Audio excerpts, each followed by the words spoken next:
Welcome to part 2 of the hypnosis crash course.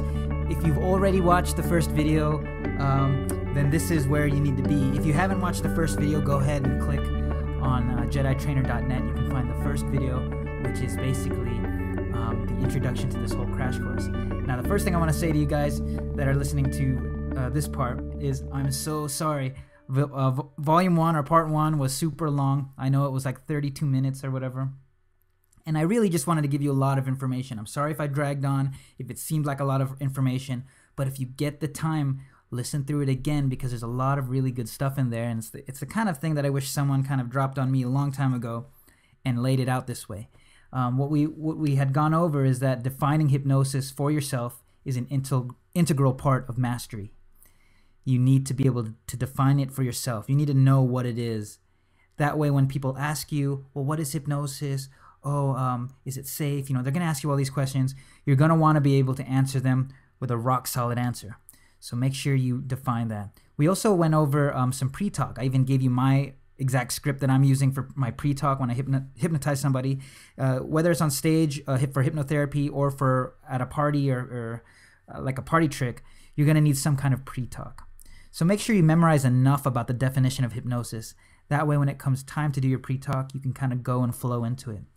And you can basically copy mine that I gave you in video 1, which is really cool.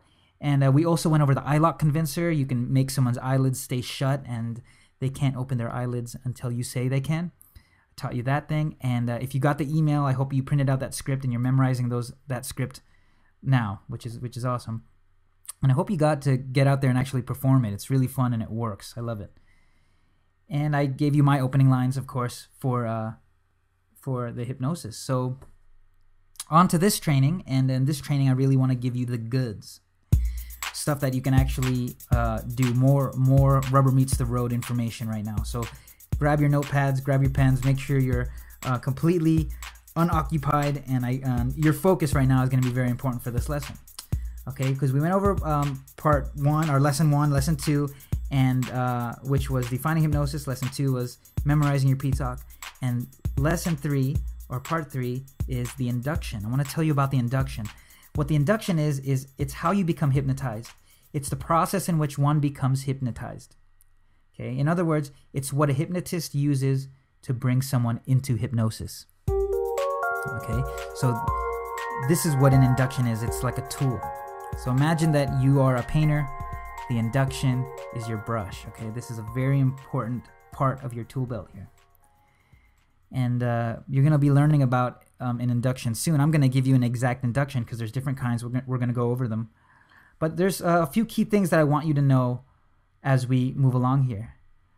If you read Napoleon Hill's book, Think and Grow Rich, you'll probably find that it's one of your favorite books. If not, probably up there in the top 20 maybe if you've read it. I love the book. It's got a lot of really cool things in it.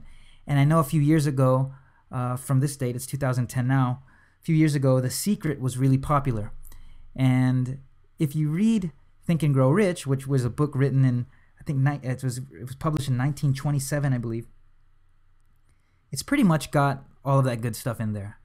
The whole idea of autosuggestion and creating your wealth through the power of your mind, through making it apparent in your mind first, and then being able to transmute those thoughts into reality and manifest that money or those riches in reality.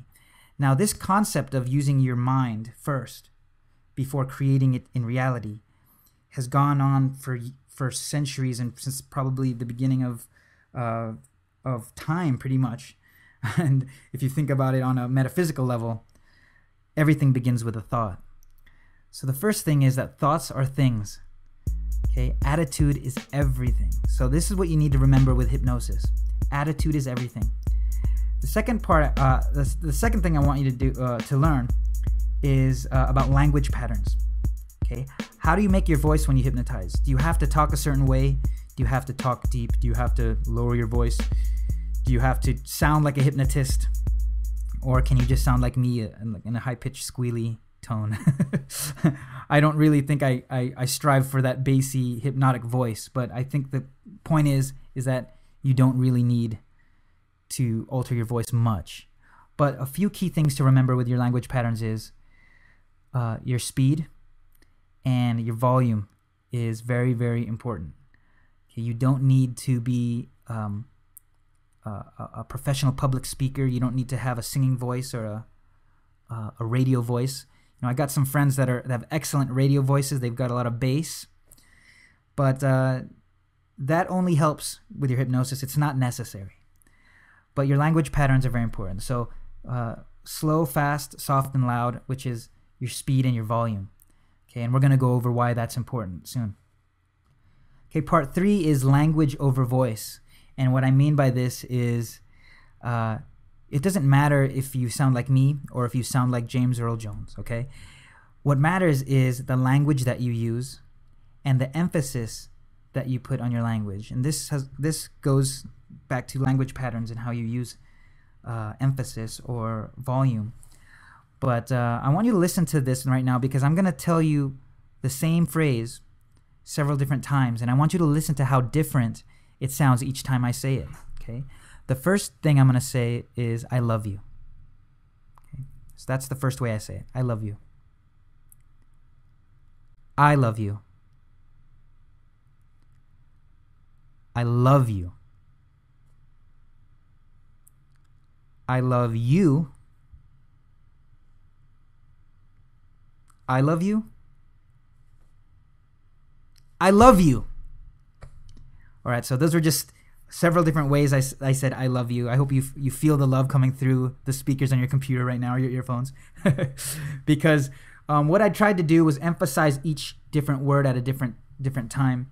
And when you do this, your language can come through completely different. The meaning, the suggestion will come through completely different. So I want you to think about that when you're writing your scripts out, when you perform the scripts that I give you, to emphasize the things that you want to emphasize. Okay? Once you start getting into advanced NLP and neuro-linguistic programming, you'll start to see how emphasis is really, really important, and how it will make you a way better performer and hypnotist or person in general when you learn about hypnotic language and language patterns.